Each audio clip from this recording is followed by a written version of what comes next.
আমার জন্য পারফেক্ট না। যে নিজের বাবার হয় নাই সে আমার কি হবে? তোমাকে জানানোর প্রয়োজন ছিল না, তবু জানাচ্ছি। আমি আমার এক কলেজের সাথে খুব ডিসেন্ট একটা রিলেশনশিপে আছি, আর আমরা খুব তাড়াতাড়ি বিয়েও করতে যাচ্ছি। তো এই জন্য না, এই জন্য এত কাহিনী? হ্যাঁ,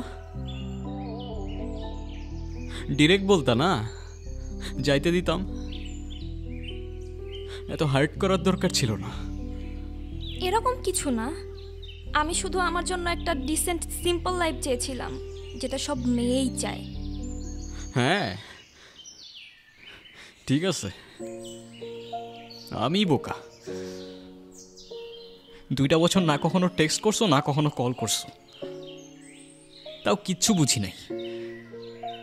গাধার মতো ওয়েট করে গেছি অলওয়েজ। কেন ওয়েট করছো? আমি কি তোমাকে কখনো ভালোবাসি বলছিলাম? কত মহৎ তুমি প্রীতি, যারা কখনো ভালোবাসি বলো নাই তার জন্য তোমার চোখে জল চলে আসছে। আমারে আর এই ফেক ইমোশনসগুলো দেখায়ও না। নাওয়েল, ভুল করতেছো তুমি। হ্যাঁ